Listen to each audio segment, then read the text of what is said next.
Welcome, everyone, to another episode of Property Pro Tips straight from the pros. And today we have the honor of having one Miss Margaret Stagmeier on the show with us. Welcome, Margaret. Thank you. It's nice to be here. Thank you for including me. Now, I understand I'm allowed to call you Margie, correct? We're okay Correct. with that. Thank you for the permission. Less syllables, easier, right? Margie Stagmeier is a seasoned real estate asset manager, investor, and author with 25 years of experience. She founded TI Asset Management, a mission-driven property management firm, and two nonprofit organizations by the name of Star-C, like the letter C, and EduHousing Communities, focused on stabilizing blighted multifamily housing near failing elementary schools. Very niche specific, Margie. Margie has owned or managed more than 3,800 affordable units, if I have that correctly, and is the author of Blighted, which documents the transformation of one of Atlanta's most dangerous apartment communities. And we'll hear a little bit about that later. She is also the chair of Star-C, whose eviction relief fund has raised over $16.5 million. Congratulations. Helping thousands of families and evictions across Metro Atlanta. Margie, you are a rock star. Thank you for taking the time with me today. You are doing the Lord's work, I could tell, just by reading out your bio. Diving right in, what first sparked your interest in real estate and mission-based property management? What was that like? So I was the Monopoly champ of my sixth grade class in Atlanta, Georgia. And I told my parents that night that I was going to be a landlord when I grew up. And my father said, go get your CPA, because at the time, women were not really landlords. There were not a lot of people that looked like me in the business. And so I did and went straight into real estate after I passed the Georgia CPA exam. Wow. CPA to real estate. That's a new one. How did it translate well? Did you find that it was helpful? Well, I think if you can get an accounting degree and pass the CPA in any state or country, it is incredibly helpful because accounting is the language of business. And I was fortunate to have experience learning the language of business and taxation. So it has been a tremendous educational experience for me and a great background. Hear that, everyone? If you're looking for a career path, your parents make you major as a CPA, you still can go into real estate, and quite effectively so. Absolutely. You do not have to be bound to the CPA firm that your father owns. And so your focus is heavily on communities near failing schools. What's the connection between housing and education in your business model? So what is the connection between housing and education? How much time do you have? Housing, as time as you like. Well, housing stability pretty much predicts the academic performance of children. I have underwritten hundreds of blighted and very low income, high crime apartment communities in my career. And 100% of the time, the school is a low performing school. And the main reason is transiency. So transiency is the movement of children during the school year. If a landlord of a large apartment community raises rents, say $100, or does not manage the property or allows crime events to happen, then the families move, they take their children out of school, and that child, per research, loses 3 months of education in a 9-month school year. So transiency is one of the reasons why children in low-income families or that are housing vulnerable do not perform well academically. Wow, you learn something new every day now. And how did you become interested in that specific market or that specific connection? So the way I became interested is, it's a long story again, but in summary, I purchased a 446-unit property up in North Atlanta in an affluent area of the city. And it had over 150 units, had black or green or red mold. It had very high crime, and it had a failing elementary school. So I was trying to get permits to renovate this property, and the commissioners at the public meeting actually yelled at me that I was a slumlord, and they couldn't believe I owned this property. And I had no idea what they were talking about. So I slept on it, and the very next day I knocked on the door of the elementary school, Brumby Elementary, and luckily the principal spoke with me. She brought me into her office and explained why her school was failing. It was our apartment community. We housed about a third of the students. And she would not let her school bus drivers on our property, her school teachers.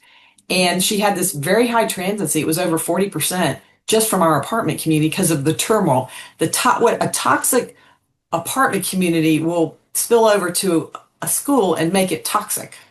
So that's how I learned about transiency. Wow. Trial by fire, you learned about it. It seems like by experience.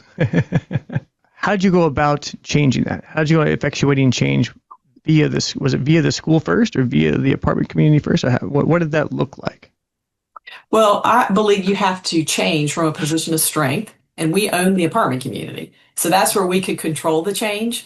So I told Dr. Ritchie, the principal, that I was not going to let her school fail because my apartment community, I just morally could not accept that. So I started an after school program, hired someone from the local church to come run it. The first day we had 2 children. Within 2 years, we had 90 children in our program. They all Wow. passed the federal test, and she became a Title I school of distinction.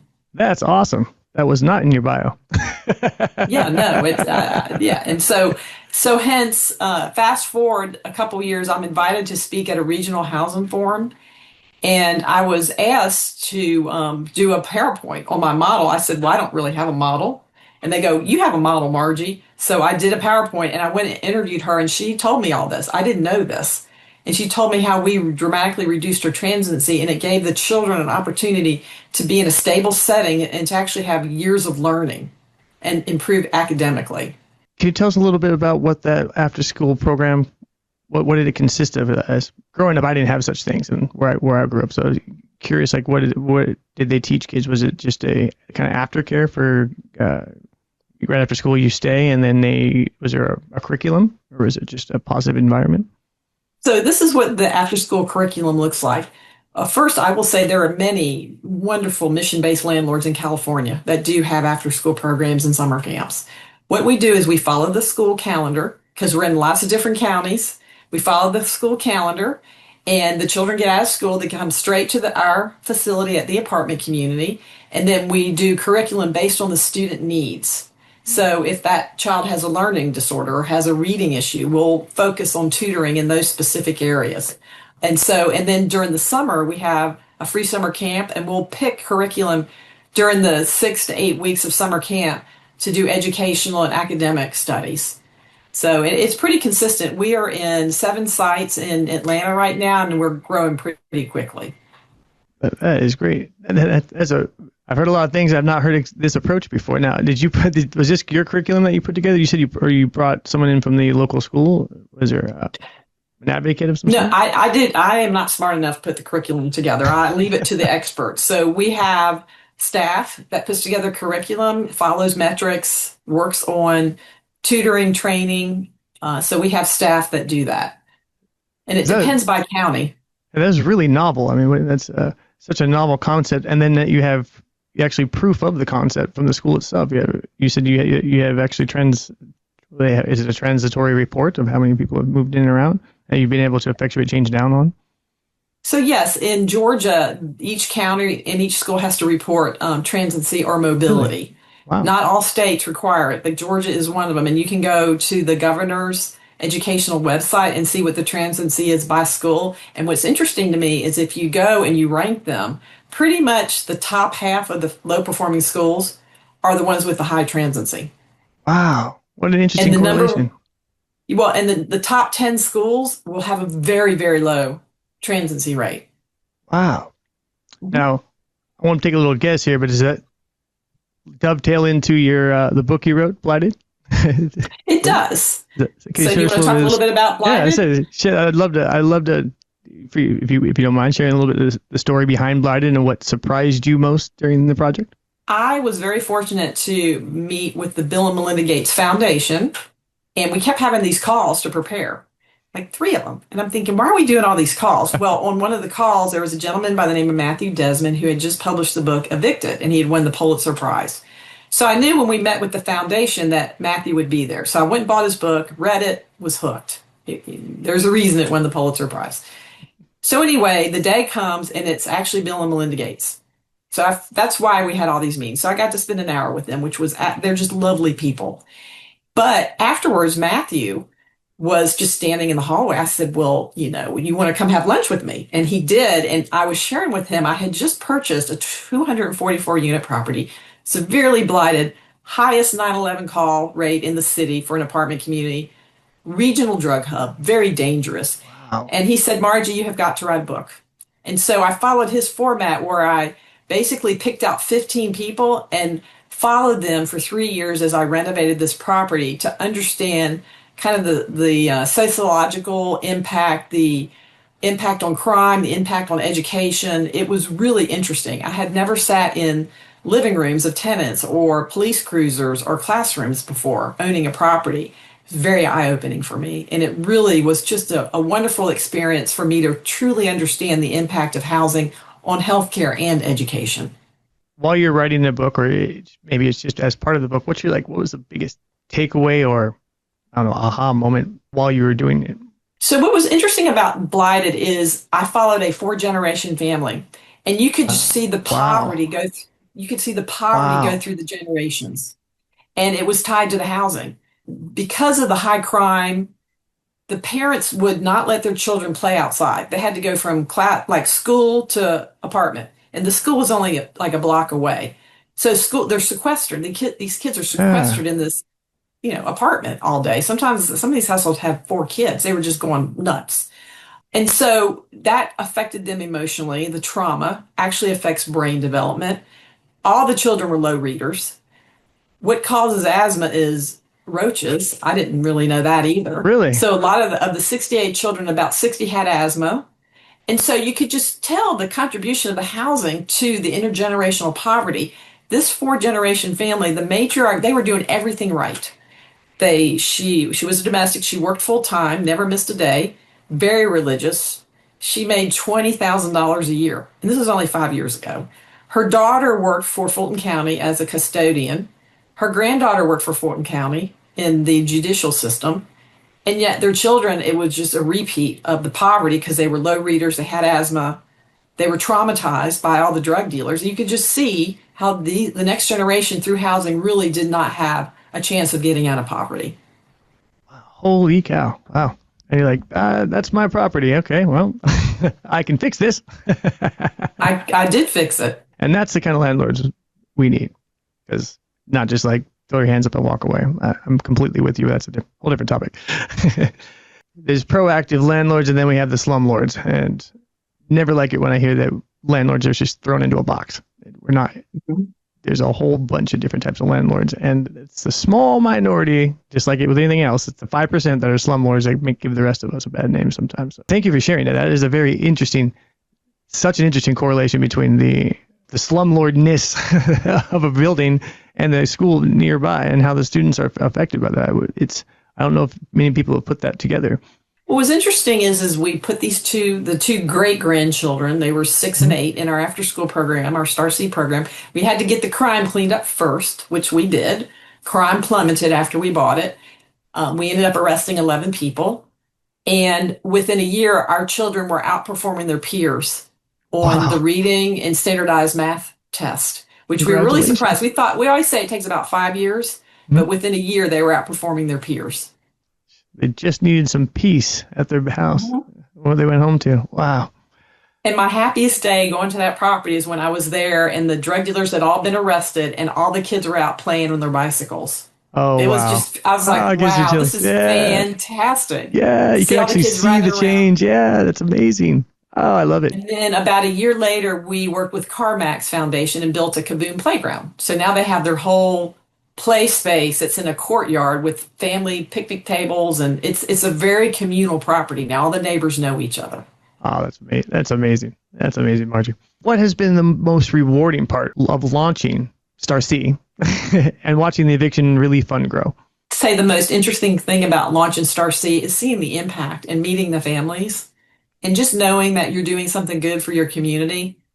Right. We started the Eviction Relief Fund in honor of Matthew Desmond. We started an eviction lab in 2019, where we started bringing together resources to create a platform for rental assistance. And then, of course, COVID hit. And then in April 2020, we said, we're going to do a little 50,000 GoFundMe page. And it morphed into $16.5 million. Wow. Wow. Not And through then, GoFundMe. At this point, I had municipal governments calling me going, we need assistance. And my partner runs it. She's also a CPA, meticulous. We got audited by one of the counties who gave us $7 million. We were off 74 cents.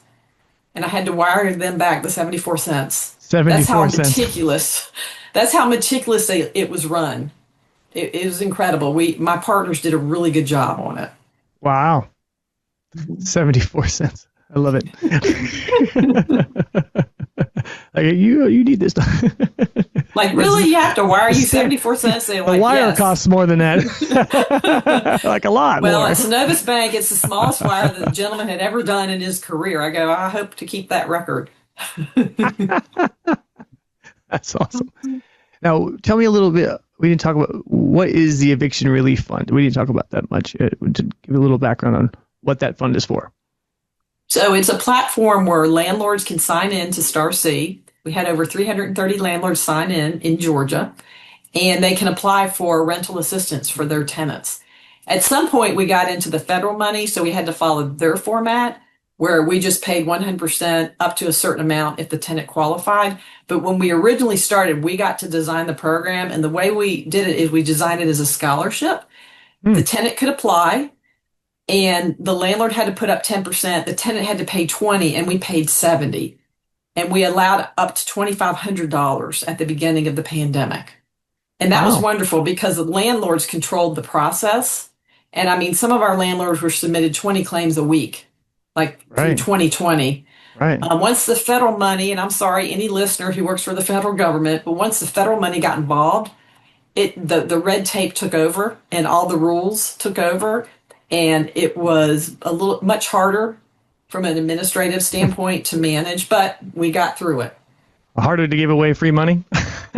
That's Exactly. Well, and then you good old started having a government. lot of fraud. You had a lot of fraud start coming in.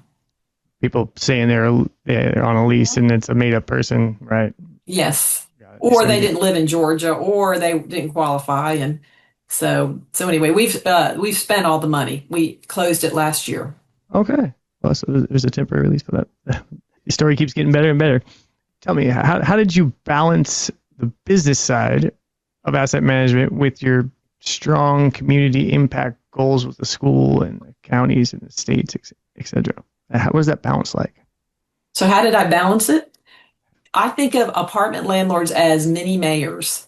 So if I own a 400 unit apartment community, I am the mini mayor of that apartment community. And which means I get to control the environment. I get to decide security. I get to decide rents.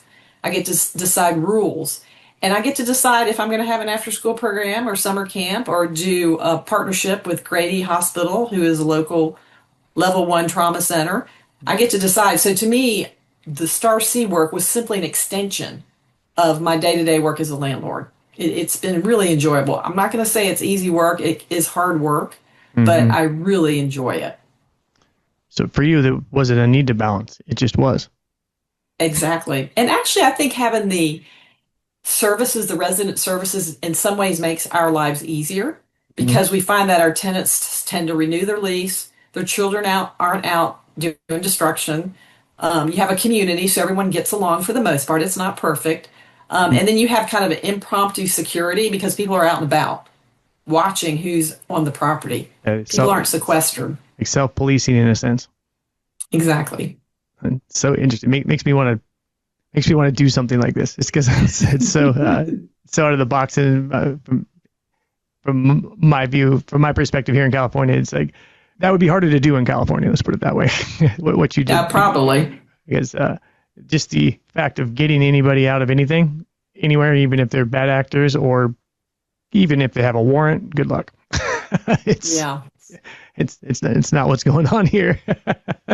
So, but in Georgia, I'm imagining well, obviously did you get a lot of support from the local government? Were they in support of what you were doing? Absolutely. We do get a lot of support from the local governments and businesses and foundations and courts. Yeah. We put our eviction relief fund in 2 courts. We partnered with the courts. So the families, as they came in, we could provide up to between 15 and 2,500 to settle with their landlord. Wow.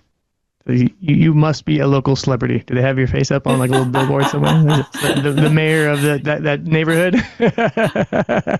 Well, I don't know about that, but A like I said, statue, it's been maybe? very rewarding.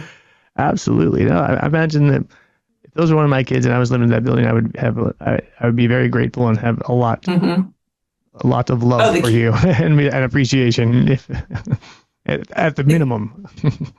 the kids are wonderful. I mean, just seeing them all happy and Yeah. reading and, having a thing and being part of a larger community. It's wonderful. Right. Having a way. And I'm not saying again it's perfect, forward. but Right. No, nothing's perfect. there's a lot of real positive that comes out of this model. Right. Considering where it was and then where it is now, if you can change just one person's trajectory, you change the world, right? That's amazing. What's interesting about Blighted is I interview the people, so you get to hear the people's stories. 4th-generation tenants, you get follow them, and you hear their day-to-day stories and them in the after-school program, and you hear I followed the drug dealers and what were they thinking? And Ski, my police officer, who's wonderful, I interviewed him 5 or 6 times, and their principal. So you get to really kind of meet the people that comprise the community. You understand the influence and how the influence works. This sounds more, Margie, like an anthropological study than it is like a CPA, like forensic analysis. We didn't find any dinosaur bones, if that's what you're asking. No, not archaeology, anthropology. Like you study like isn't that right? I think I took an anthropology class at USC where you study like the culture of an area. Civilizations. Yeah. Right? It's like a little mini civilization.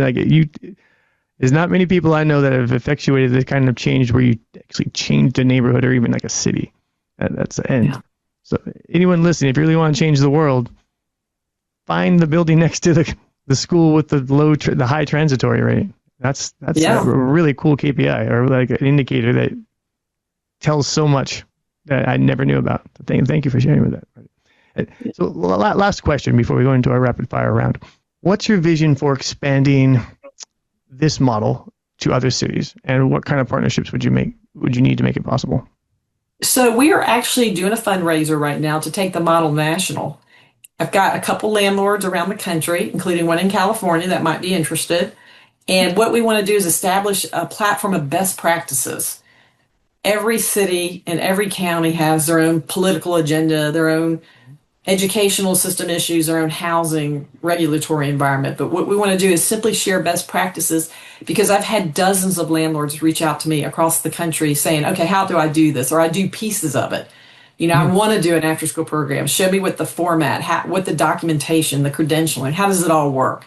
So I'm trying to raise the money to be able to do this. And I think once we do this, I think we're going to have a lot of success, simply because of the response I've had so far. How can we help on our side? If someone wanted to reach out to you to become part of this, like how could they contact you?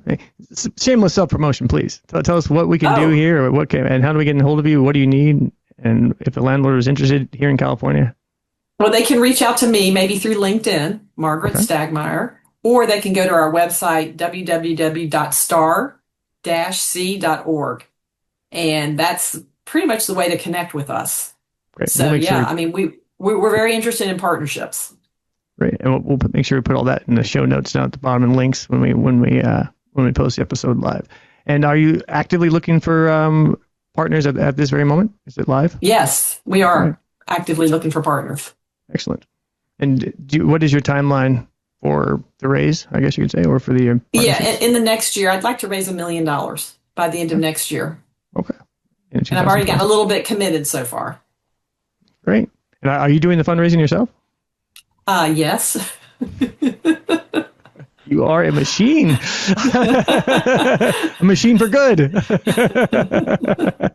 Do you sleep? I do sleep very well, thank you. As you should with all the good you're doing. Well, and so that brings us to the end of my official questioning period. I told you we'd be concise. Next, we go into what called the rapid fire round. It's just 6, not exactly real estate related questions, but 6 questions. I'm just going to ask, and then you answer, say as much or as little as you like. I will do my best not to say anything or comment. I try not Okay. to. Sometimes I have to Okay. laugh. And then we'll conclude. Are you ready? I am ready. Bring it on, Trevor. Here we go, Margie. What's the best real estate advice you've ever received? The best real estate advice I've ever received is save your money. What personal habits help you stay grounded and focused? Personal habits, probably I am very fortunate to have a strong family and faith, and I try to stay disciplined and I save my money. I like how you related that. What's the most impactful professional book or resource you've read? The most impactful book I've read, besides Blighted, which I wrote, is What They Don't Teach You in Harvard Business School. I read that when I was 20 years old, and I thought it was just a fabulous basic book for business advice. And a lot of those habits that I read in there, I follow today. What's one skill you wish you had mastered earlier in your career? I'd say the one skill I wished I would have mastered earlier in my career is probably, well, I started my career with a German company. It would have been to master German. I never really mastered the language. But probably, I mean, I'm very disciplined. No, I'd say probably master German. Not that it's relevant in real estate, but they were a lot of my real estate investors when I started my first company. Master German. I love it. See, I can't stop. I can't help myself. I try. It's so good. If you could replicate your model in any city outside of Atlanta, where would it be? It would be the city that has the political will and the financial capability to support it. So not anyone, it can go into any city, but we need to go into the city that are welcoming, that we have the political support, and that will fund it. And last question. What's your biggest lesson learned as a mission-driven business owner? I'd say the biggest lesson I've learned as a mission-based business owner is to get out and enjoy yourself every day, to do something you're passionate about, to go home after work and feel like you did something special. And I'm very fortunate to be in that position with my career. Indeed, you are. And I think you are one of the most positive and love your work people I've had on my podcast. It's like, work's not work. It's just my life, and I love this. And I can see, I can feel it through the screen. I know we're thousands of miles away, but I can always tell when someone loves their work. I can see it on your face. And you're doing the Lord's work over there, Margie. Really, you are. It's refreshing to see that, because we don't see enough of it. And I hope it encourages others just in the space. Because you don't have to be affordable housing, TCAC, HUD, all the certifications to actually effectuate change in affordable housing. Absolutely. Like, you went a completely different route. That model, there's enough space for anyone who wanted to enter that market to enter, I think, in the United States, because that's needed everywhere. 97% of all, 97% of all housing in the United States is owned by for-profit landlords who have the free will to manage their properties as they see fit. Right, and they're usually mom and pops, like small, and they can effectuate change. They just don't know, they don't have the tools, or even know if they can. Hopefully, we're going to have a national model in the next year or two. That would be amazing, because then we don't need to have the government telling us what to do. We can actually govern on our own. Thank you very much. Exactly. And that brings us to the end of our show. Margie, thank you so much for being on. Any final thoughts for our listeners? I just really appreciate you having me on the show, and to the listeners out there, just know there's different ways to do business. Mm-hmm. We call it the triple bottom line in the way that we do business, and I really do think it's a win-win for the tenants, for the landlord, and for the school system and the community. So there are different ways, impactful ways to do business in our space. And again, I really appreciate you having me on your show. Thank you for your time. I know it's valuable, and you showed me a way I've never, a method of doing business that I have not yet come across. And I thank you for that, because I've seen a lot in my meandering 20 years, but I've not heard of that process. And I really like it, because, like you said, you come home with a smile on your face every day, because you know you're doing good, because you can see it and feel it when you go to your property. That's special. Yeah. Well, thank you so much, and you have a wonderful weekend. Thank you, Bill. And that is a wrap